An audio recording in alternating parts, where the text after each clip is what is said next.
안녕하세요. 뉴스반장입니다. 채널A 기자와 현직 검사장 사이 이른바 검언유착 의혹 수사 속보입니다. 이모 기자가 핵심 단서인 통화 녹음 파일을 삭제해버리면서 유착 의혹을 받는 검사장의 실체를 가려내는 게 힘들어졌습니다.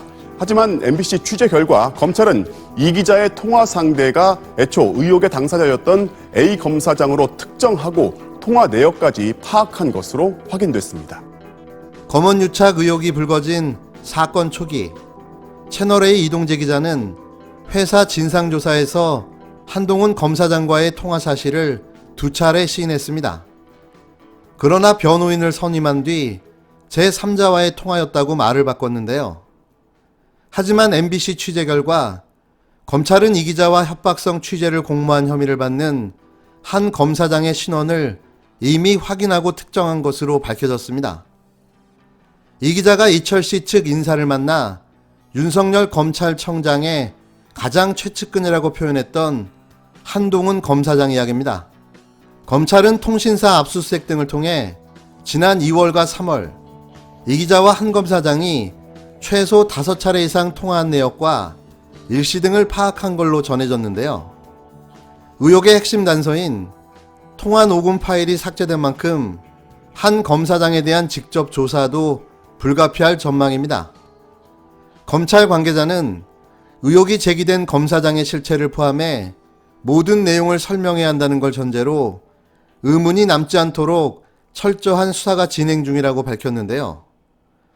이 말을 믿어야 하는 거겠죠?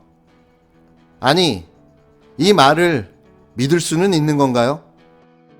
민주언론 시민연합은 15일 채널A 사회부장과 법조팀장 등 기자 3명을 추가로 고발했습니다. 민원연은 고발장을 접수하며 기자 개인의 일탈이라고 알려졌지만 여러 가지 정황을 볼 때 채널A라는 언론사가 관여되어 있는 조직적 사안이라고 주장했는데요. 이런 가운데 이 기자 측은 수사가 불공정하다며 전문 수사 자문단 소집 요청 진정을 대검찰청에 제출했습니다. 이 기자 측 변호인은 취재 과정에서 피해자가 두려움을 느꼈는지 확인해야 하는데 이철씨 측 수사는 제대로 진행되지 못해 유감이라고 밝혔는데요. 하지만 일선 수사팀과 대검의 의견 등을 조율하는 전문 자문단 소집을 이례적으로 피해자 측이 요청한 상황을 놓고 논란이 일고 있습니다. 채널A 이동재 기자가 억울하답니다. 검찰을 믿을 수가 없다고 전문 자문단 소집을 요청했는데요. 이건 어떻게 받아들여야 합니까? 검찰과 채널A는 한 몸이 아니었던가요? 이제 와서 니 탓 내 탓 쌈박질이 시작된 건가요? 누가 됐든 꼭 이기시길 바랍니다. 하지만 진실은 감춰지지 않을 텐데요. 한동훈 검사의 소환이 초읽기에 들어간다는 뜻입니다. 검찰도 이쯤 되면 불러서 조사해야겠죠. 이것도 안 한다면 제2의 김학의 사건이 또 나오게 될 테니 말이죠. 제 식구 감싸기를 계속 해오지 않았느냐. 이게 이제 오랫동안 이제 나왔던 검찰에 대한 문제제기예요. 이번 사건이 이제 그 채널A 사건, 어제도 MBC에서 보면 그 채널A와 A 기자와 그 검찰의 그 검사장, 모 검사장과 5번 이상 직접 통화를 했다. 통화 기록이 확인됐다는 거 아닙니까? 이거는 그 본인 검사장의 해명하고도 완전히 배치되고요. 이 검찰의 입장하고 완전히 다른데 이런 점에 대해서 상당히 공정하고 투명하게 이번에 이제 조사 과정을 좀 밟아야 됩니다. 더불어민주당 김종민 의원은 16일 법제사법위원회가 열리면 윤석열 검찰청장의 한명숙 전 국무총리 사건 감찰 무마 의혹을 추궁하겠다고 밝혔습니다.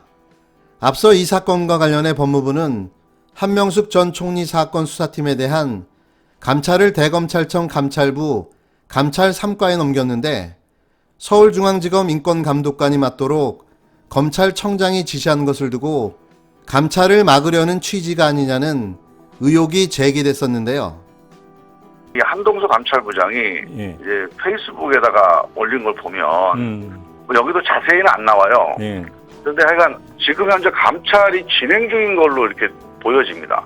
그 그 글을 읽어보면 그 감찰부에서 여러 가지 이제 자료와 증거가 모이고 있다 이렇게 표현을 했던데, 그렇다면 이게 감찰을 지금까지 해온 거거든요. 감찰을 해오고 그게 지금도 진행되고 있는 걸로 지금 느껴져요. 거기 보면 이제 뭐 단수 혹은 복수의 주체가 엄정하게 조사를 해서 국민들 앞에 이제 그 책임 있는 진실을 밝혀야 된다 이런 내용이 들어가 있는데, 그래서 이게 이제 보통 검찰에서 사건이 이렇게 이관이 되려면 재배당 절차라는 걸 밟아야 됩니다. 네. 뭐 법원도 마찬가지인데, 예. 그거는 이제 뭐 문서로 하든지 아니면 공식 절차를 밟아서 이게 재배당이 돼야 되는데, 아마 재배당이 됐다면 감찰부에서 감찰을 계속 안 할 것 같아요. 20대 국회에 이어 21대 국회에서도 법사위에 배정된 김 의원은 이날 MBC 라디오 김종배의 시선집중과의 인터뷰에서 법사위가 열리면 이 문제부터 추궁할 것이냐는 질문에 워낙 국민적 관심이 높은 사안이라며 결과도 중요하지만 누가 어떤 절차를 거쳐 조사를 하는지 절차와 과정이 투명하고 공정하게 다뤄져야 한다고 밝혔습니다. 김 의원은 한동수 감찰부장이 페이스북에 올린 걸 보면 자료를 수집하는 등 감찰을 지금까지 해왔고 지금도 진행되고 있는 걸로 느껴진다며, 보통 사건이 이관되려면 재배당 절차라는 걸 밟아야 하는데 법사위가 구성되면 법무부나 검찰을 통해 확인을 해봐야 될 사항이라고 말했는데요. 김 의원은 대검감찰부하고 인권감독관은 차이가 있다. 인권감독관은 검사가 수사하는 과정에서 인권 침해 사안이 있는지를 확인하는 것이라며, 최모 씨가 모해 위증 혐의가 있다고 진정한 본질은 인권을 침해당했다는 내용이 아니라 검찰이 증인들을 모해 위증을 교사했다. 이건 인권감독관이 조사하기보다 대검감찰부에서 맡는 게 맞다고 강조했습니다. 특히 김 의원은 대검감찰부장은 외부에서 지원한 판사 출신으로 검찰하고 이해관계가 없지만 인권감독관은 검찰 내부 인사로 윤석열 청장과 가까운 이른바 특수라인으로 속해 있다면서 감찰부장의 소관에서 인권감독관으로, 특히 중앙지검 인권감독관으로 이관한 건 윤석열 청장이 오해를 받을 소지가 있다며 이 모든 점을 윤 청장에게 직접 확인할 필요가 있다고 강조했습니다. 김 의원은 이어 검찰의 가장 큰 부담이 되는 게 남의 범죄에 대해선 되게 엄격하게 다루는데 제 식구는 감싸기를 계속해왔다는 것이라며, 검사장과 연루 의혹이 있는 채널A 사건에 대해서도 공정하고 투명하게 조사 과정을 밟아야 된다고 밝혔는데요.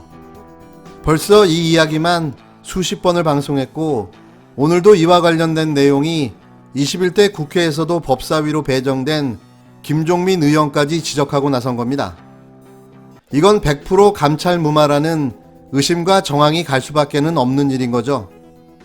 법사위원장의 선임으로 법사위를 완벽하게 장악한 상황에서 상임위가 열린다면 이 문제를 추궁하겠다고 예고하고 나선 건데요. 벌써 검찰을 대하는 위용 자체가 달라진 겁니다. 이래서 법사위를 가져오는 게 중요했던 거죠. 앞으로 파란만장한 임기를 맡게 될 윤석열의 운명이 애처롭게 느껴지는 이유입니다.